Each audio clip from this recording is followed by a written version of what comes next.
Hi guys, welcome to my YouTube channel. So today I am going to discuss about new topic, that is SMF. Okay, stiffness modifications factor.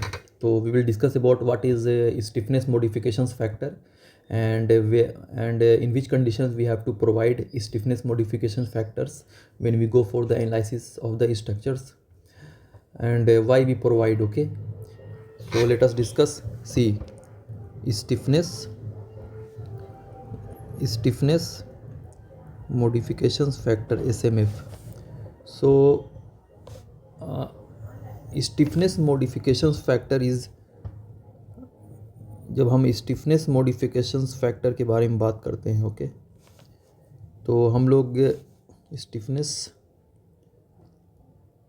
Modification factor के बारे में जब हम लोग discuss करते हैं, तो इसे हम लोग जनरली जो कहते हैं वो कहते हैं cracked moment. It is also called cracked moment. ठीक है. अब इस what is the meaning of this? The meaning of this that when we go for the analysis of the structures, we are allowing the cracking in the structural element while analysis.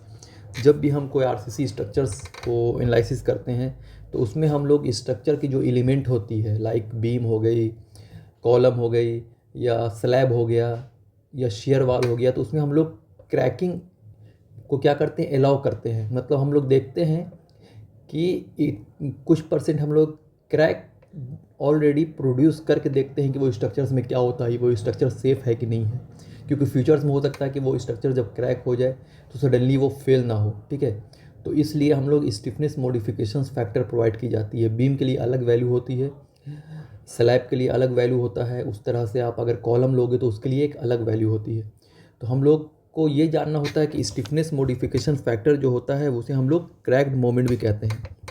तो जब भी हम लोग किस conditions में हम लोग stiffness modification factor को कंसीडर करते हैं, तो वैसा स्ट्रक्चर्स, जब भी कोई स्ट्रक्चर्स आप बनाओ, ठीक है, तो वैसी स्ट्रक्चर्स जिसमें आप अर्थ को एक लोड को अप्लाई कर रहे हो, किसी स्ट्रक्चर्स में जब आप अर्थ को एक लोड को अप्लाई कर रहे हो, अर्थ को एक लोड मीन्स सेस्मिक लोड. किसी भी स्ट्रक्चर्स में जब हम सेस्मिक लोड को कंसीडर कर रहे हैं तो उसमें हमें क्या करना है, तो उसमें हमें स्टिफनेस मॉडिफिकेशंस फैक्टर को कंसीडर करनी है. ये चीज़ को याद रखना है. ठीक है. अब वो उसमें क्राइटेरिया ये होती है कि जब हम एनालिसिस में स्टिफनेस मॉडिफिकेशन फैक्टर को कंसीडर करते हैं तो हम लोग 3 मॉडल बनाते हैं.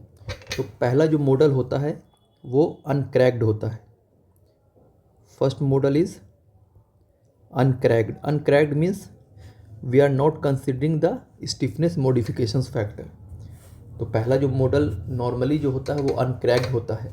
अब अनक्रैक्ड जब हम लोग एनालिसिस कर लिया स्ट्रक्चर्स को, तो उसमें हम लोग जो चेक करते हैं वो सिर्फ क्या चेक की जाती है, मॉडल एनालिसिस चेक की जाती है स्ट्रक्चर की.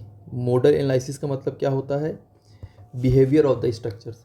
तो अनक्रैक्ड में हम लोग सिर्फ मॉडल एनालिसिस चेक करते हैं. सेकंड जो आपकी होती है वो होती है सर्विस क्रैक्ड. अब जब सर्विस क्रैक्ड होती है तो सर्विस क्रैक्ड में क्या क्या हम लोग चेक करते हैं, तो उसमें हम लोग ड्रिफ्ट की वैल्यू चेक करते हैं. ड्रिफ्ट की वैल्यू चेक करते हैं. उसके साथ साथ हम लोग डिस्प्लेसमेंट चेक करते हैं. ओके, उसमें हम लोग डिस्प्लेसमेंट चेक करते हैं ड्यू टू अर्थक्वेक लोड भी and due to wind load भी. आपको पता है कि ड्रिफ्ट की जो वैल्यू क्या होती है वो होती है 0.004. इसकी ये एक्सीड वैल्यू है, मतलब इसकी लिमिट यही है ड्रिफ्ट की.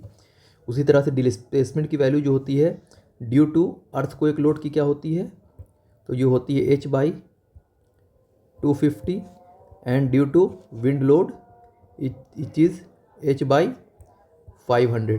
तो इस तरह से हम लोग इसमें सर्विस क्रैक में ड्रिफ्ट चेक करते हैं, डिस्प्लेसमेंट चेक करते हैं. उसके साथ साथ इसमें हम लोग वाइब्रेशन एनालिसिस चेक की जाती है. तो वाइब्रेशन एनालिसिस भी हम लोग चेक करते हैं इसी में. ओके। और उसके साथ साथ फिर हम लोग डिफ्लेक्शन चेक करते हैं, डिफ्लेक्शंस, जिसमें हम लोग क्रीप कोफिशिएंट्स को मल्टीप्लाई नहीं कर रहे हैं। क्रीप कोफिशिएंट मतलब मल्टीप्लाई क्या, कि जिसमें मल्टीप्लाई इंटू 3 होता है ना, वो हम लोग कंसीडर नहीं कर रहे हैं, तो उसमें भी हम लोग सर्विस क्रैक्ड में उसे हम लोग चेक करते हैं। तो सिंपल सर्विस क्रैक्ड में हम लोग ड्रिफ्ट चेक करते हैं, डिस्प्लेसमेंट चेक करते हैं, due to earthquake load, due to wind load and vibration analysis check करते हैं। थर्ड जो होती है वो होती है आपकी स्ट्रेंथ मॉडल। 3 तरह की मॉडल हम लोग बनाते हैं। स्ट्रेंथ मॉडल, इसको स्ट्रेंथ मॉडल भी कह सकते हो, स्ट्रेंथ क्रैक्ड भी कह सकते हो, ठीक है। तो स्ट्रेंथ मॉडल में जो हम लोग चेक करते हैं वो क्या करते हैं, तो उसमें सॉफ्ट स्टोरी चेक करते हैं स्ट्रक्चर की, सॉफ्ट स्टोरी चेक की जाती है। उसके साथ साथ इसमें टॉर्शनल इरेगुलरिटी चेक की जाती है स्ट्रक्चर की, ठीक है, टॉर्शनल इरेगुलरिटी। उसके साथ साथ हम लोग इसमें बकलिंग एनालिसिस चेक करते हैं, बकलिंग एनालिसिस, ओके। और उसके साथ साथ फिर आप इसमें गस्ट फैक्टर हम लोग चेक करते हैं, गस्ट फैक्टर चेक करते हैं, ओके। इसके साथ साथ फिर हम लोग इसकी सोइल स्ट्रक्चर इंट्रैक्शन चेक करते हैं, सोइल स्ट्रक्चर इंट्रैक्शन, ओके, ये भी हम लोग चेक करते हैं इसी में। उसके साथ साथ फिर हम लोग इसमें design and detailing values check करते हैं, design and detailing values, design and detailing values. तो इस तरह से ये चीज़ होती है स्टिफनेस मॉडिफिकेशन फैक्टर। अगर आपसे कोई क्वेश्चन पूछता है कि what is stiffness modification factor, तो you directly say that it is also called crack moment of inertia, okay. And when we consider the stiffness modification factor of cracked moment of inertia, then we have to create 3 model. First one is uncracked, where we don't provide the SMF. In that we generally check only model analysis. Second one is that service cracked or service model, there we check displacement, we check drift, we check deflections, and we check vibration analysis.